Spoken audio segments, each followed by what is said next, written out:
Brahma Gurur Vishnu Gurur Devo Maheshwara Gurureva Param Brahma Tasmai Shri Gurave Namaha.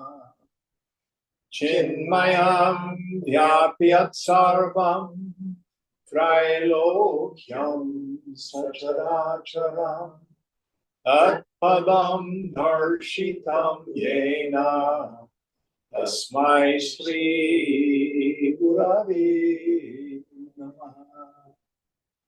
Tvameva Mata Cha Pita Tvameva Tvameva Bandhuscha Sakha Tvameva Tvameva Vedyadravinam Tvameva Tvameva Sarvam Mama Deva Deva Tvameva Sarvam Mama Deva Deva.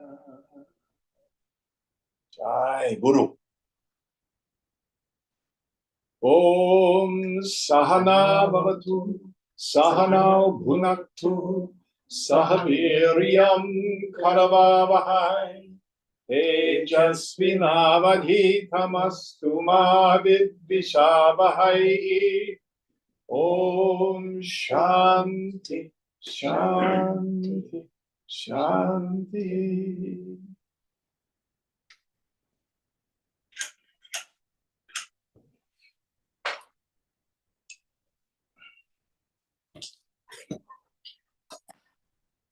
So I think we are still in the 7th chapter, almost to the end. Let me poke this button here just a minute.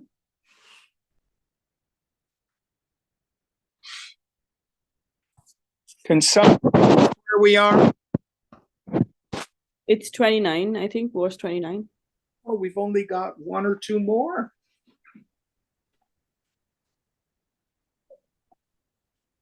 Will you help us out, please, Deepa? Sure.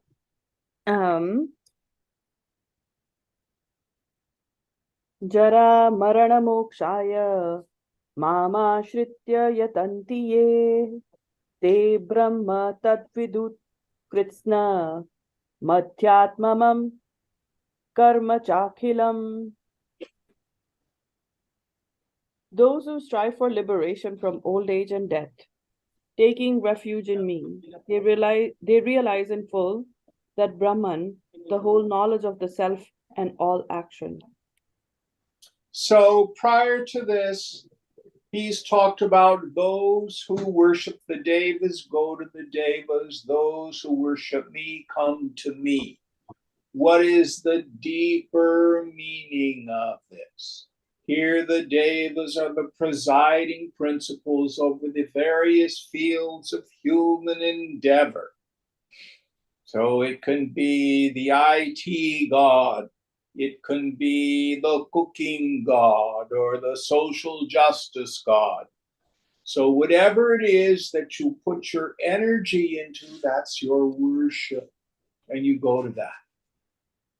And then Krishna said, knock yourself out, but whatever good you get is at best temporary. We come back to the world of coming and going. But he says, those who worship me, come to me. Here, come to the infinite Brahman. And again, reminding us that when Krishna talks about himself, he's talking about the self. So when a person first starts by these exercises in purification of the mental equipment, those of us who on the Thursday night class are studying Viveka Chudamani, Remember what Shankara says. He says, success in spiritual endeavors is entirely due to the degree of the qualifications of a fit student, being adhikari, discrimination, detachment, qualities of shama, etc. Burning desire for liberation, and then finally devotion itself. If we have those are the preliminary exercises. Then we turn the mind inward. Koham, who am I? So understand, the ego doesn't become Brahman. The little suffering ego isn't glued on to God. It's not a relationship, me and God. What I find is, what I've been looking for, I've been looking with. I just didn't notice it. I didn't know it. I superimpose all this egocentricity on it. So we learn to cast that off. And I realize what I've always been. Aham Brahmasmi, I am that part of this Brahman. Any thoughts on this? And I think there's one more verse.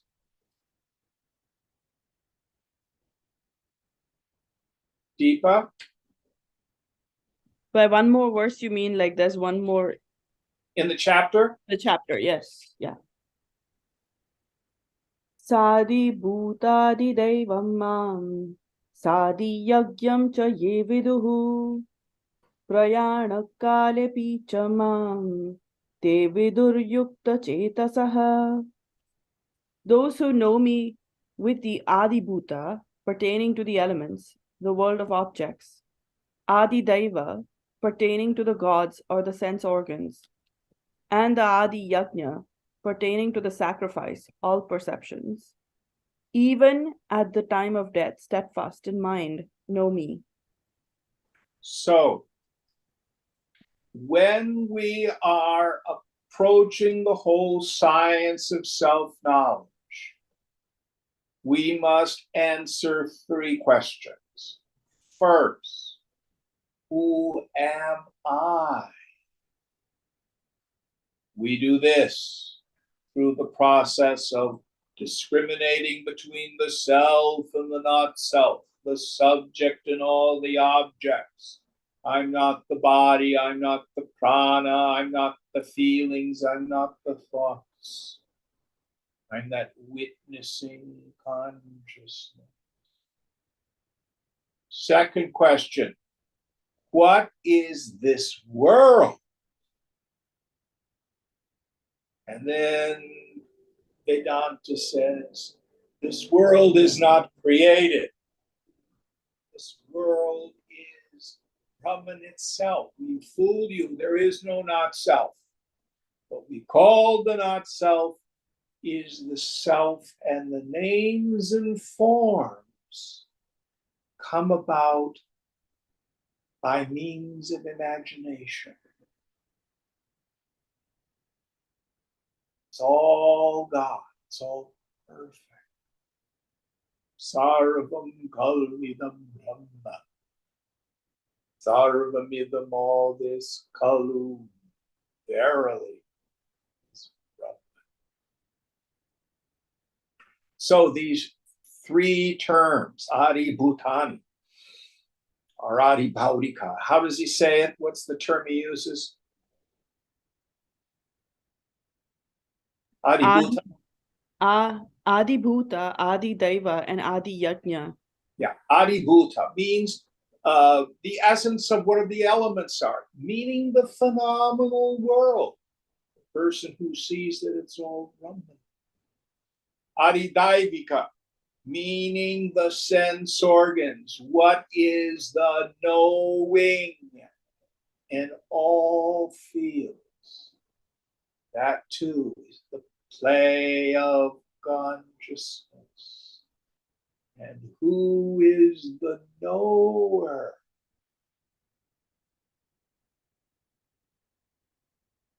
And all fields. That too, all of it is Brahman. This is why we call it Advaita.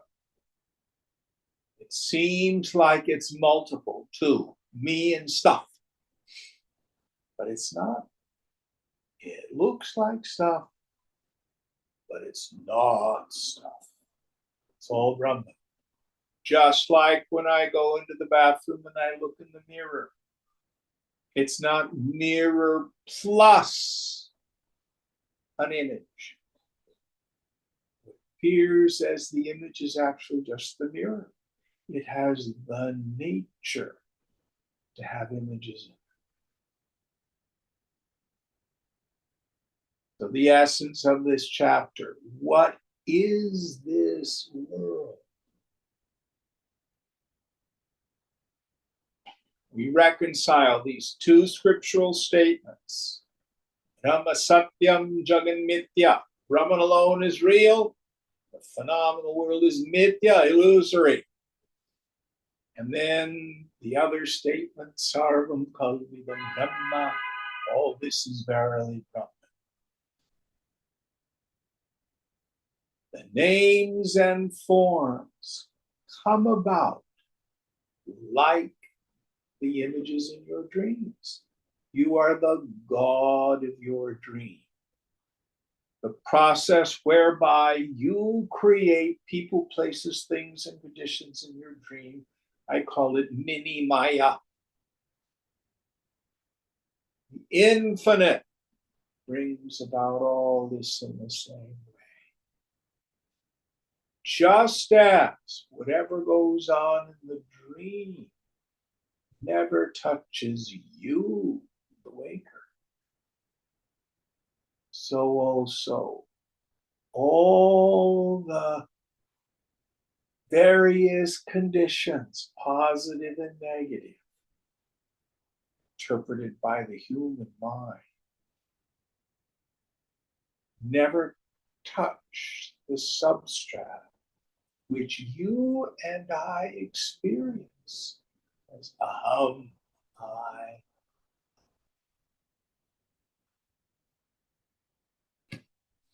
All right, and then there's a little Upanishad at the end. Yeah. Om Tat Sariti Srimad Bhagwad Gita Upanishatsu Brahma Vidyayam Yoga Shastre Shri Krishna Arjun Samvade Jnana Vijnana Yogo Nam Saptamodhyayah. Thus, in the Upanishads of the glorious Bhagwad Gita, in the science of the eternal, in the scripture of yoga, in the dialogue between Sri Krishna and Arjuna, the seventh discourse ends entitled The Yoga of Knowledge and Wisdom. Yes. So jnanam means our understanding. Vijnanam means my direct experience. To come. Paroksha jnanam, indirect knowledge through the Guru and the scripture. Aparoksha jnanam, the direct experience. The white heat of our own meditation. All right. Any questions about the 7th chapter? Let's march ahead into number 8. Should I start? Yes, please. Arjunavacha Kim Tat Brahma Kim Adhyatmam Kim Karma Purushottama Adibhutam Cha Kim Prokta Madidevam Kim Uchyate. What is that Brahman? What is the Adhyatma? What is action?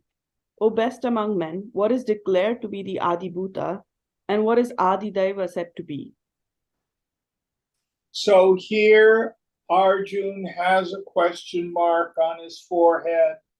Krishna has used these three terms at the tail end of the last chapter, and Arjuna doesn't really understand them.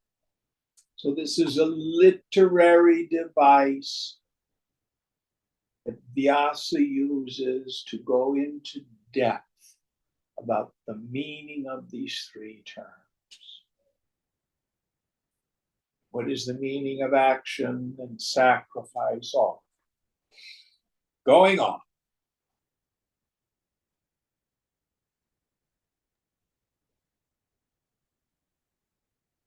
Adi yajna katham kotra dehesmin madhusudana prayana kale cha katham yeyosi niyatatmabhihi.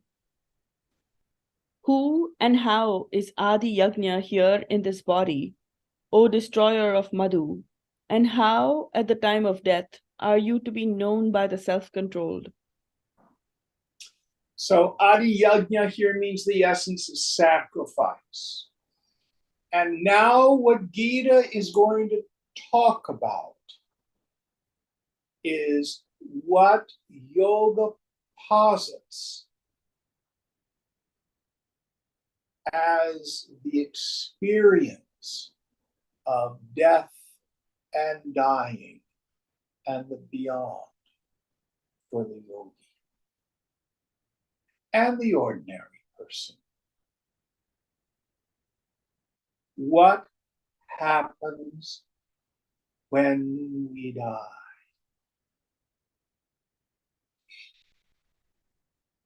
True story. Way back in the 80s, I was doing a daytime class, and many of the people who attended the class were young gay men who had AIDS.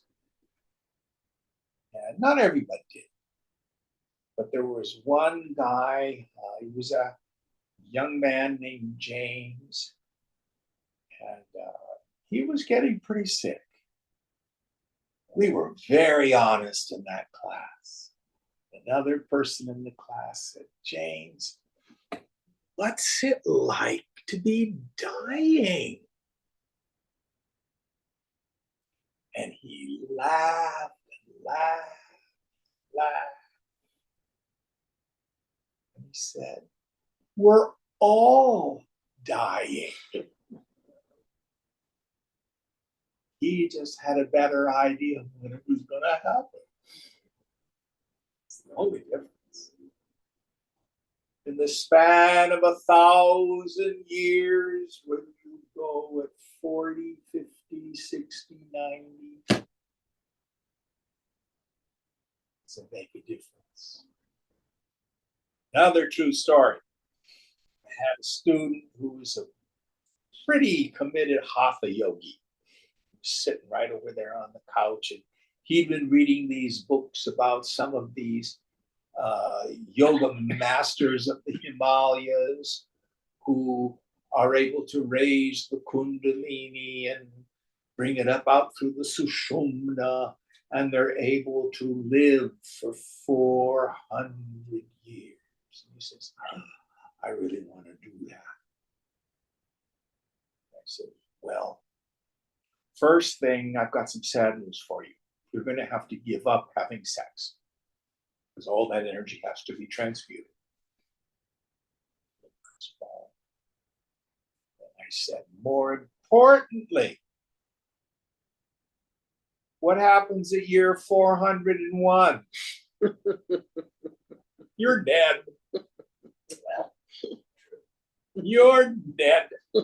You're just as dead as those who die at 91, 81, 71, 61. Dead is dead.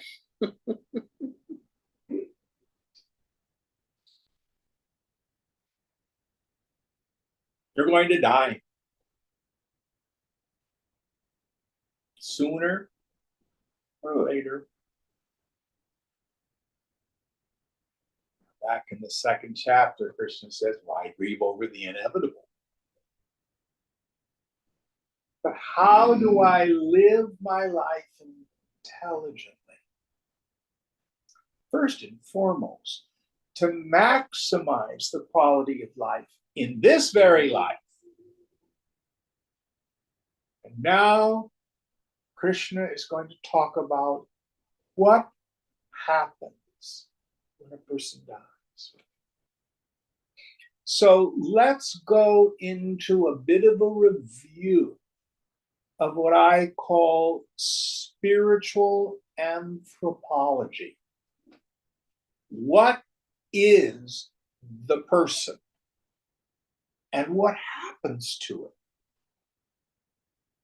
So the best example I've been able to use is a cup of tea. So the tea cup is like the physical body. Better yet, let's just say you go to Starbucks, you get a paper cup with tea in it and a tea bag. What do they call it? Dirty chai or something like that. That's mixing tea and coffee together. Sounds disgusting. And what happens when you get a hole in the cup? Oh my God, give me another cup. You pour the tea with the milk and the tea bag into another cup. You toss that one. That's called reincarnation. So the tea cup is like the physical body. The tea in the cup is like the sukshma sharira, the subtle body, sometimes also called the antakarana, the inner equipment, also called the transmigrating soul. It is that which moves from physical body to physical body. Now, this particular cup of tea had a tea bag in it. The tea bag is like the karana sharira, the causal body, meaning the collection of impressions, the vasanas that I accrue from one lifetime. I pour the tea and the tea bag into the next cup. Vasanas go with us.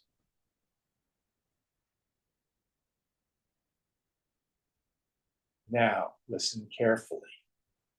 You are not the teacup. You are not the tea or the tea bag.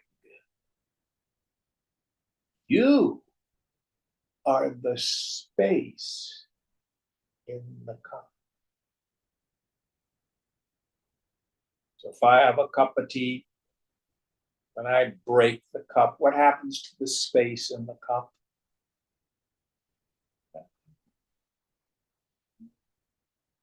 If I take a cup and I move it from here to here, what happens to the space in the cup?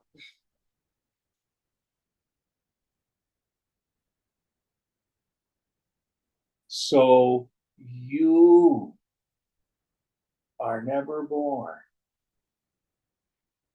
You are changeless. You do not die. You are Chid Akasha, the space of consciousness itself.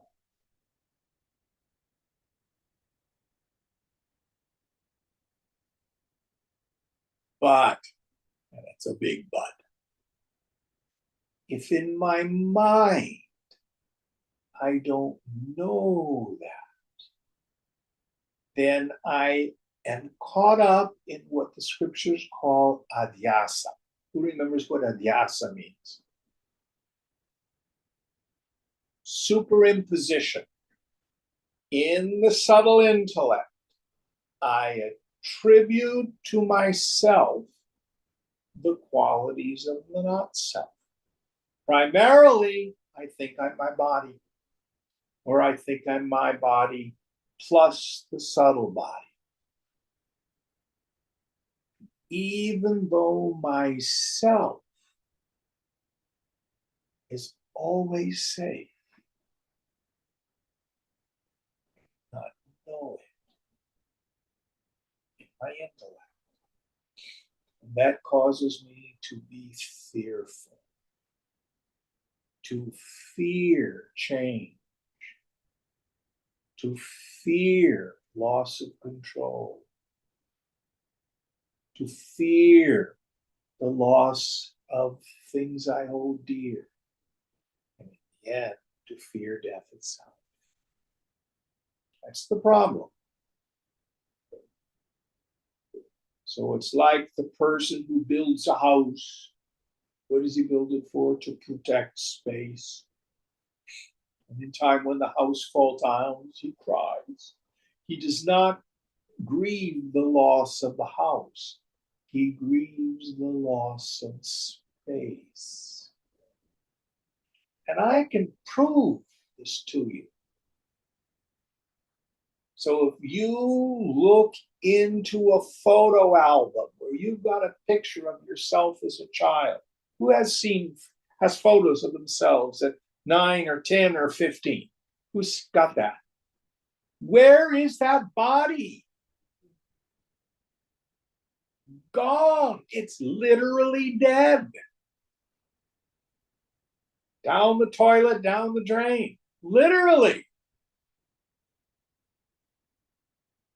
Oh, but Jim, it's all held together by my memory. No. What is today? The 8th of October? Yes. What were you doing on the 8th of October 10 years ago? You don't know. I don't remember what I was doing yesterday. Yeah. You have huge gaps in your memory. But have you ever ceased to exist? Who's had wonderful things happen? Oh, I've been so successful. I've been in love. I've got lots of money. Didn't it pass? Who's had tragedies? So and so died. I lost a business. I lost a home. I lost a relationship. Didn't it pass?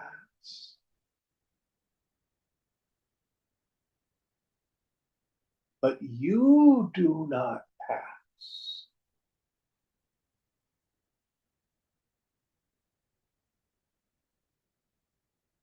There was an interview with Deepak Chopra.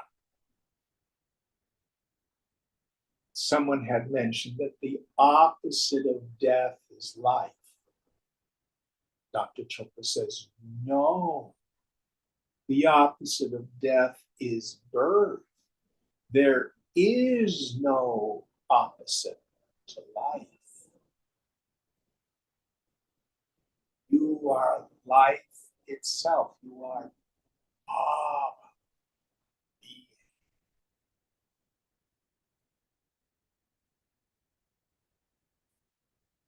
So, what is the cause of reincarnation?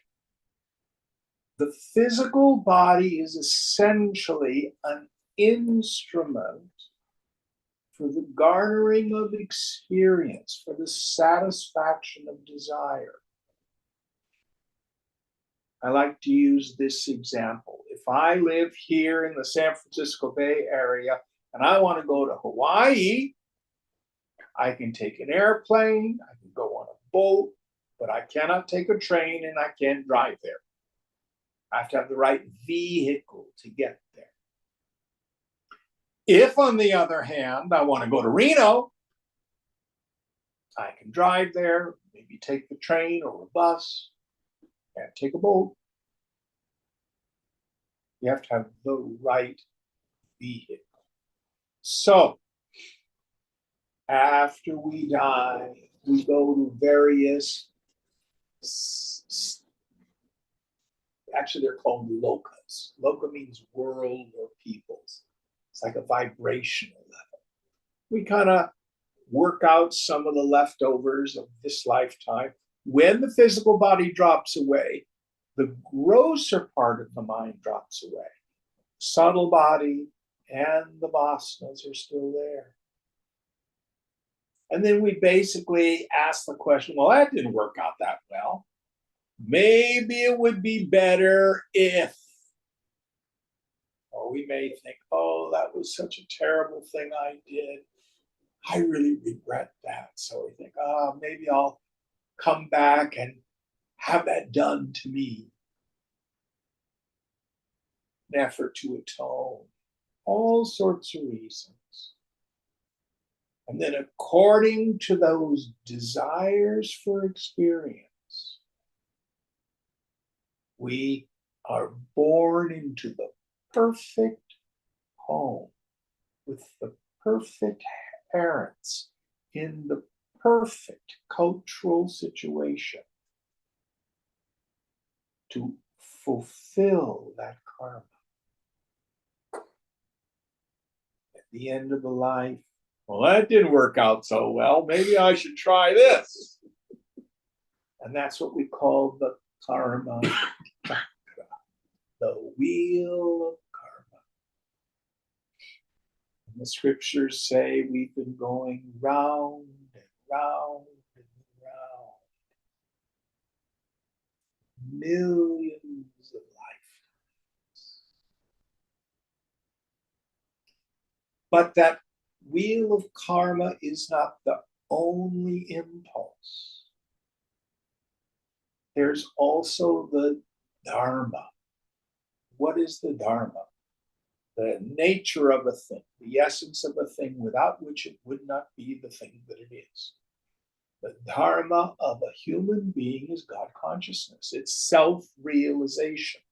We can look at that from 2 points. How do you know you are you? You do not see, hear, taste, touch, smell, emote, or think yourself, yet you know you are. That's your dharma, self-evidence. But it also implies the evolution of this subtle body. Seeking the good, seeking the good.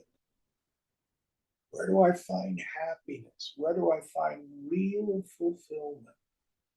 So it's not just a circle, it's actually a spiral. And in a particular life,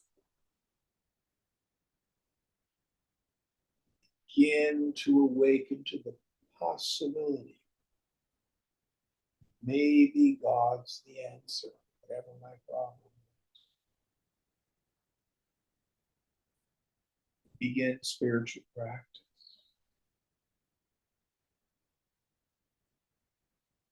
And as our desire for freedom becomes strong enough, a teacher shows up. There's that old adage in the tradition. The student is ready, the teacher appears.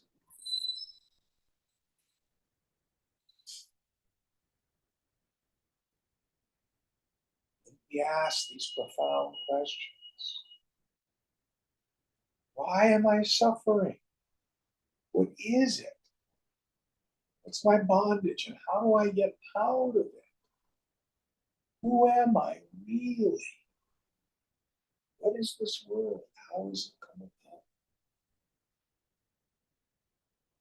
When we're mature enough to start asking those questions, not, should I marry this boy? Should I go into business with so and so?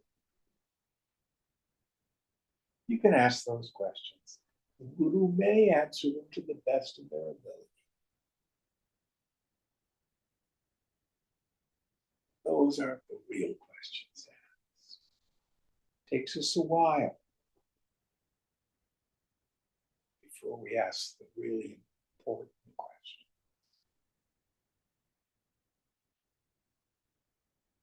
Then, after some time of practice, you say, Oh.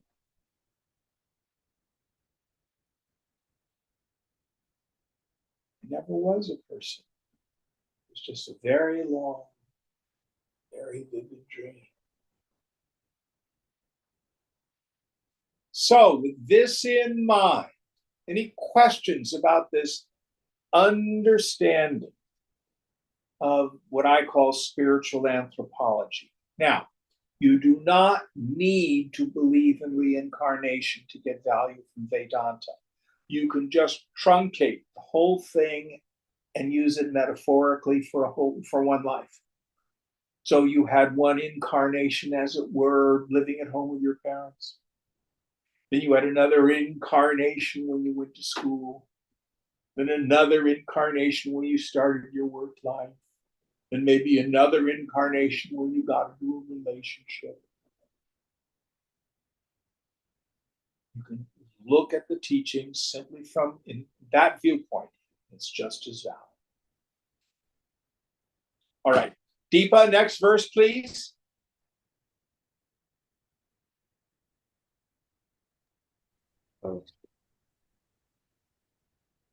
अधियज्ञं कथं कोत्र देहेऽस्मिन् मधुसूदन प्रयाणकाले च कथं ज्ञेयोऽसि नियतात्मभिः. Who and how is Adi Yajna here in this body, O destroyer of Madhu? And how at the time of death are you to be known by the self-controlled? So the reason he's asking this, yoga, Hinduism in general says, what you're thinking about at the moment of death is what impels you fundamentally into the next lifetime. Now let's look at this at its deepest meaning. I always imagine there's somebody on their hospital bed and they've been doing yoga their whole life. And they think, oh, I'm going to go to the Lord. And a good looking nurse walks in. Like, oh,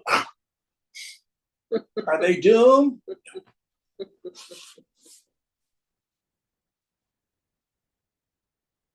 So, what happens as we rise up out of the physical body? You hear this so many times, one's whole life passes in front of you. And there's, as it were, a judgment. Not that waggy finger, you were awful, you were awful, you were awful. But what's important? And I'll tell you what's important. Not how much money you made, not your titles, not your degrees, not how big your house is. It's the small little acts of real kindness we've done to one another. How selfless.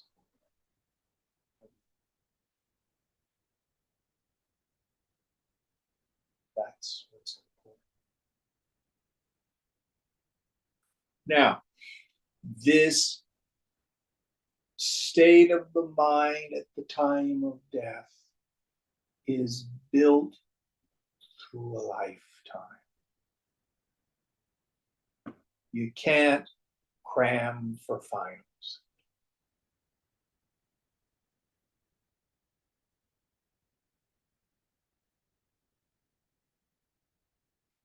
You build it through life. So this is what's indicated here by what happens at the moment of death. What are you thinking about? Whatever you think about, meaning what's been set in motion by the predominance of this life, tells where you're going to go. And if your life has been devoted to yoga, to God, that's all right. Going on, and we'll get more deeply into these terms, Adiyagya, Adadaivika, Adibhulika. Going on. The next two verses together. Okay. Shri Bhagwanuvacha Aksharam Brahma Param Swabhavodhyatma Muchyate Bhuta Bhavodbhavakaro Visarga Karma Sanjitah Adibhutam Ksharo Bhava Purushashchadi Daivatam Adi Yagyo Hame Vatra Dehe Deha Bhritamvara. The Blessed Lord said, Brahman is imperishable, the supreme. His essential nature is called self-knowledge, the creative force that causes beings to spring forth into manifestation is called work. Adibhuta or elements constitutes my perishable nature, and the indweller or the essence is the Adi Daivata. I alone am the Adi Yajna here, in this body, O best of the embodied. So, this is an incredibly dense 2 verses. So let's pull it apart and start from the beginning. So the first idea, please. Brahman is imperishable, the supreme. Yes. So let's go back to the first great Mahavakyas, the great utterances, one from each one of the Vedas. They occur in the Upanishads, each of those Vedas, which have the totality of the teaching. The first one, Prajnanam Brahma. Brahman is consciousness. Brahman, neuter noun. It's the word that we use to indicate ultimate reality. Comes from the root brr, which means really, really big. What is the nature of ultimate reality? It's awareness. It is consciousness. Now, ultimate reality is transcendent. It's beyond the beyond the beyond the beyond. No means of knowledge that we have in the phenomenal world can ever reach it. The Voyager spacecraft has just left the solar system. It will never get to Brahman because the universe is expanding faster than the Voyager's traveling. But Brahman is also immanent, meaning this ultimate reality pervades everything. What is its nature? Satchidananda, pure existence, pure consciousness, and bliss absolute, which means it pervades you. What dimension of you partakes of the nature of God, of ultimate reality? My waistline. Certainly isn't my hair. Isn't my bank account. It's not my feelings or my thoughts. That leads us to the second Mahavakya. I am Atma Brahma. This self is Brahma. Oh, the student looks at the teachers and yell, Guruji's Brahman, I'm aware. That leads us to the third one. No. Tattvamasi. You are that. How can I be that? I don't get it. So this third one implies all of the yoga that we do. It's called the Upadesha Mahavakya. Upadesha means teaching, instruction. So it's Kriya Yoga, it's Raja Yoga, it's Karma Yoga, it's Bhakti Yoga, it's Jnana Yoga, it's Sufism, it's Buddhism, it's mystic Christianity. All of that, and anything else you can think of. It's all in the Tattvamasi. You are that. Find out who you really are. At an auspicious moment, the student mind has done.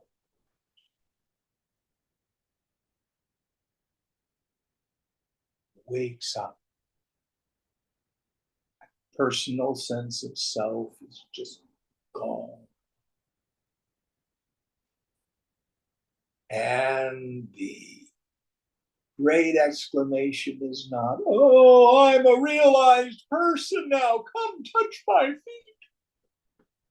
Aren't I fabulous? Look at the experience I have had. No. Aham Brahmasmi, the fourth one. I'm not a realized person. I am Brahman. I am the consciousness. So the first thing Krishna is saying, this Brahman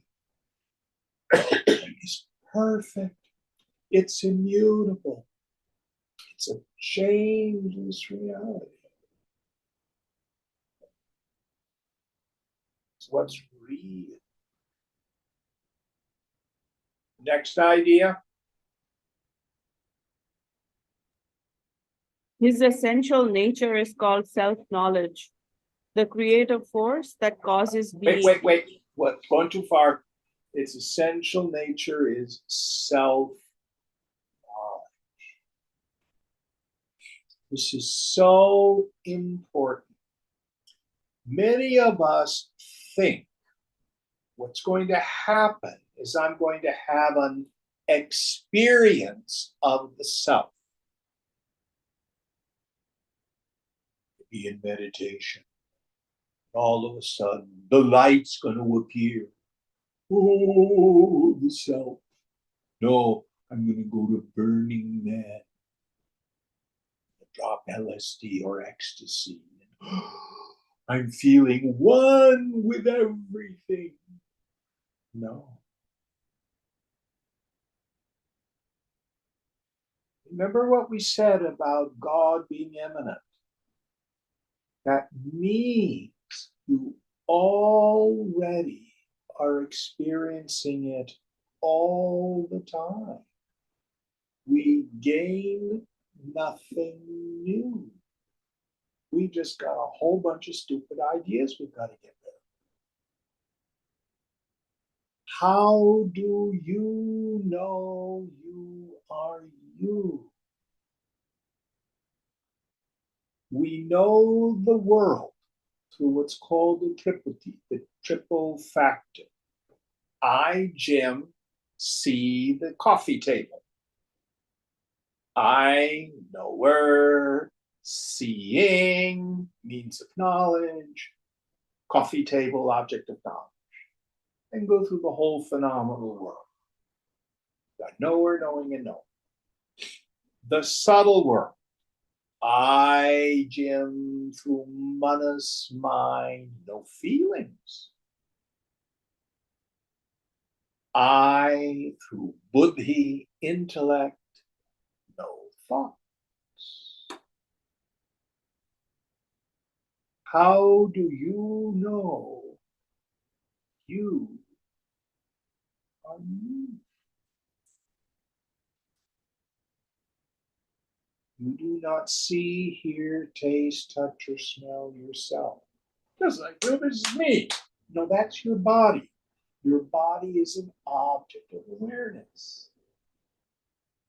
You know your body like you do a coffee table, a glass of water.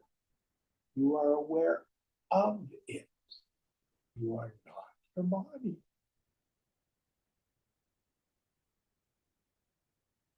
I'm waiting to get a feeling of the self. You are not a feeling. Feelings are objects of knowledge. I know feelings.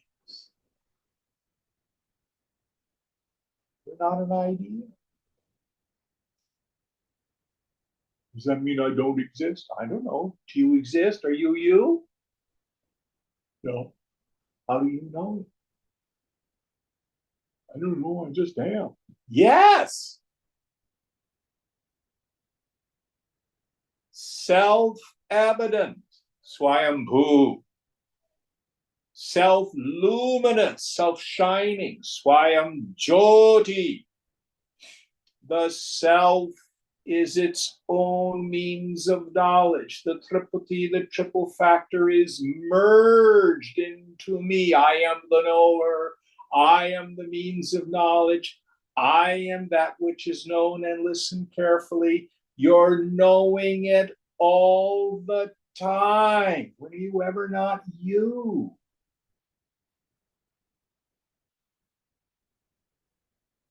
The absolute essential nature of Brahman is constant self-evidence.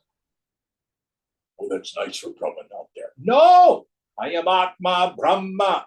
This self is Brahman. It means you are always self-existent, self-evident. You don't disappear, ever.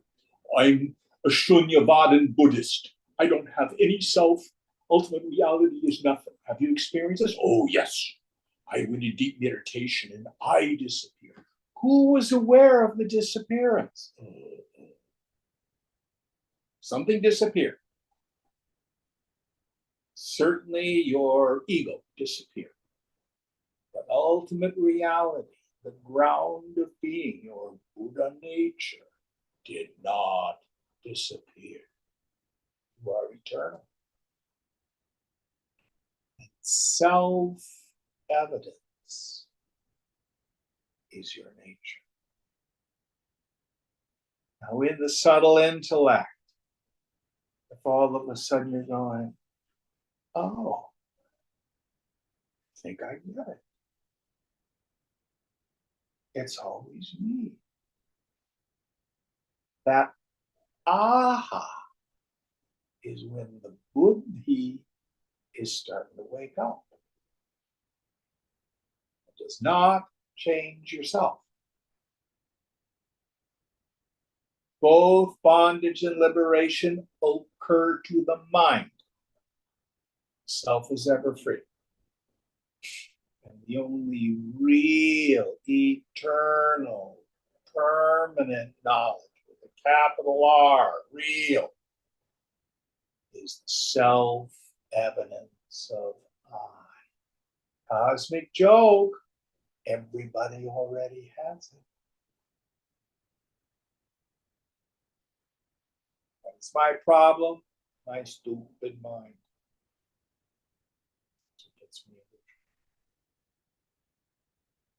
So its nature is self-evidence. What's the next idea, Deepa?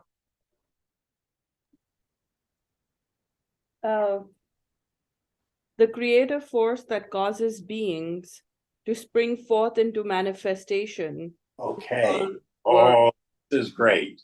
This is great. So, just as it is the nature of a mirror to reflect, if I bring out the crystal ball, the spatika, it is the nature of the crystal to have images inside it. It is the nature of consciousness to have an entire cosmos appear in it. The power by which this happens is called Maya, Maya Shakti. One etymology of Maya that I like, Ma means not. that which is comprised of not. Not K-N-O-T, N-O-T. Maya is the word we use to describe how the impossible seems to be possible. Consciousness is one, still, eternal, vijnana ganam, a homogeneous mass of awareness. Achalam, it never moves, it never changes. Kutusta, absolutely still. Yet, a cosmos appears to rise. It is Brahman's nature. The locus of Maya is Brahman itself.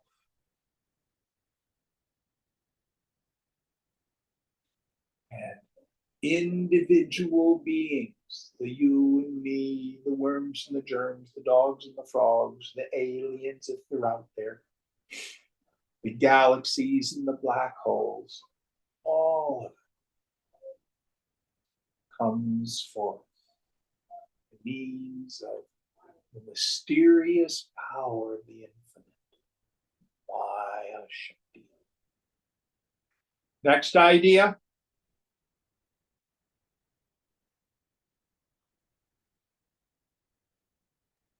Where Adibhuta or elements constitutes my perishable nature. So, the essential elements, earth, air, fire, water, and ether. I used to have a lot of trouble with this because earth is not an element, helium's an element, hydrogen's an element, oxygen is an element. But that's not talking about chemistry. In Vedanta and in yoga philosophy, the 5 elements correspond to sensory perception. Have we talked about this in this class before? We must have. Yes? I think we did. Yes, we have. Yes. Let's review it. So, in a dream state, if you see a coffee table, what's it made of? It's not made of wood. The dream. It's made of seeing, hearing, tasting, touching, smelling in some combination. So, seeing, fire. Hearing, air. Or space, excuse me. Tasting, water. Touching, air. Smelling, earth. So the 5 elements in their various combinations is how we experience sense data in the dream. What yoga will say, I'm not going to go into it too deeply tonight, by means of what's called the Panchakarana, the 5-fold division and subsequent combination of the subtle elements, we get to the physical world. They're basically saying is this world comes about the same way the dream does, just on a grosser and macrocosmic scale. So this is the stuff out of which Maya spins all this.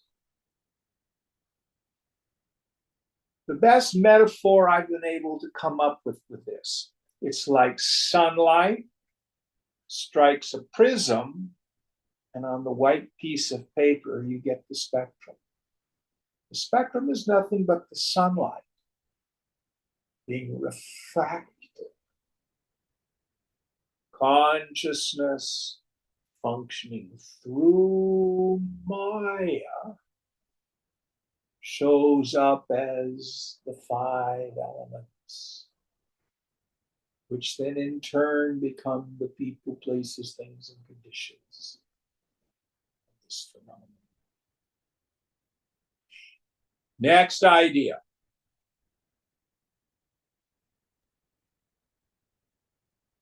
And the indweller or the essence is the Adi Devata. So the me, the Jim, or the Wendy, or the Benai, or the Deepa. What's it made of? That too is Brahman. What is it really? It's a collection of thinking. I like to use the word jiva bhavana. It's an attitude or feeling that I'm a person. But I got up this morning and I did the dishes and I went to lunch with my friend Gita. It's different than what you did, which is different than what you did. But it's still just all Brahman. Next idea.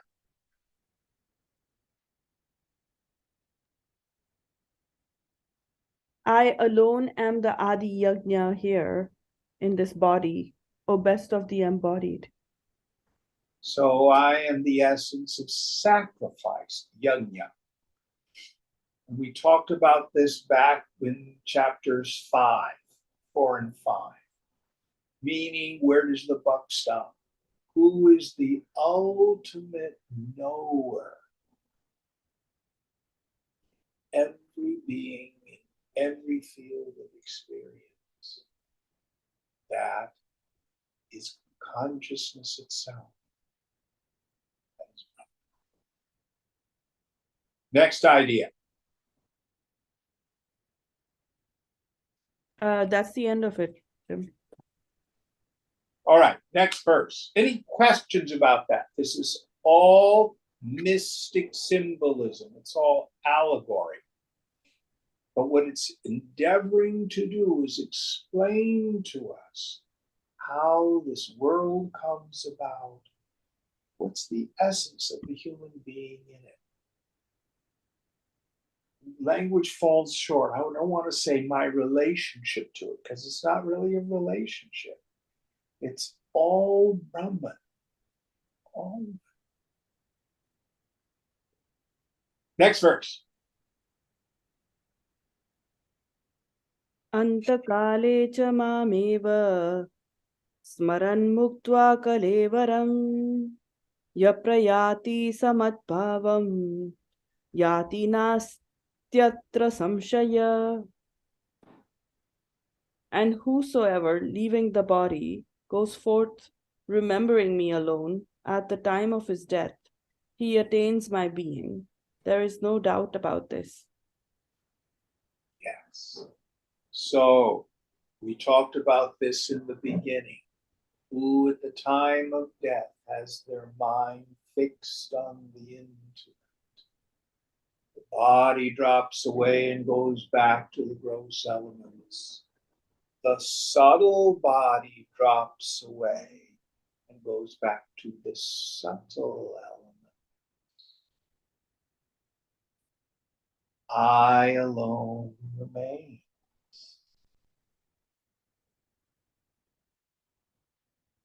I'll tell you a true story. So my teacher's teacher was a fellow by the name of Swami Tapovana. Great, great Mahatma, but very, very sensitive. So much so that he chose never to come out of the Himalayas. He never came down lower than Rishikesh. He spent most of his time further up the Ganges in a little town called Uttarkashi. But he would go all the way up to Gangotri and walk through the Himalayas. He actually died of dysentery, which probably could have been treated with antibiotics. And as he was nearing his end, his disciples says, "Oh, Swamiji, let us take you to Delhi so you can get treated." He says, "What? People don't die in Delhi?" And they said, "Oh, please, Swamiji, we love you." And then he says, "You say you love me, and soon I will be eternally united with my beloved. And you want me to stay in this packet of sorrows? And you say you love me?"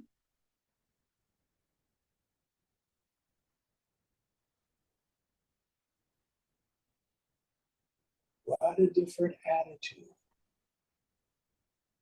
towards death. "Oh, Aunt Mary, don't go, please."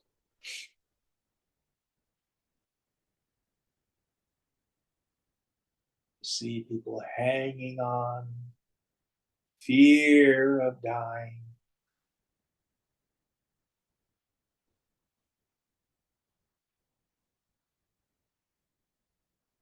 You do not die.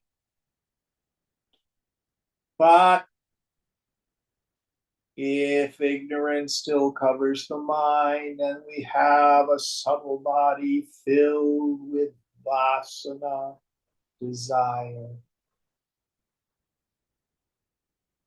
physical body drops off. Some people say 40 days you reincarnate. Others say it's a longer period, shorter period. Who's to say? I do not know. So here Krishna is saying, for those whose minds are stayed on God, that's where you go. Who here has seen the movie Gandhi?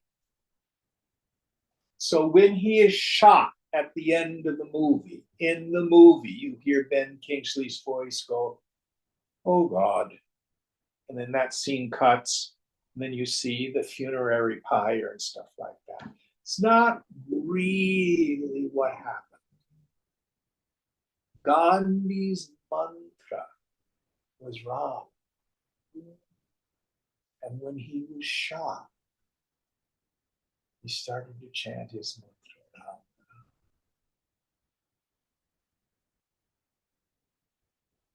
So he died with the name of the Lord on his lips,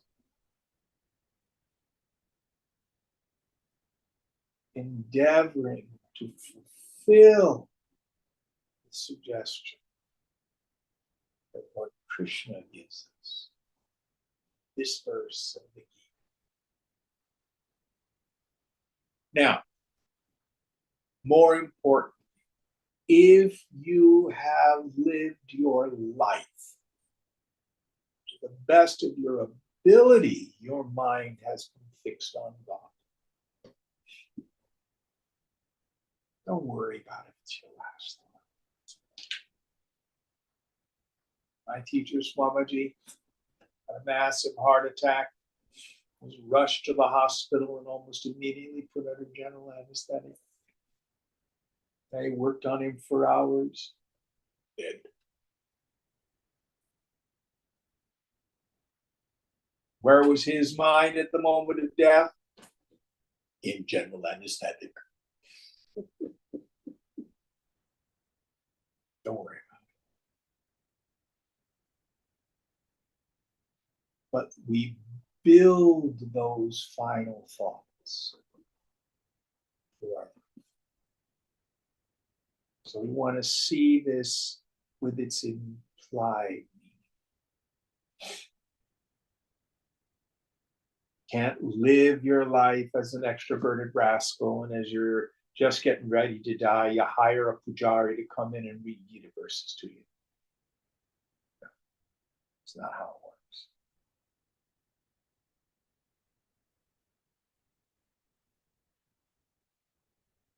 All right.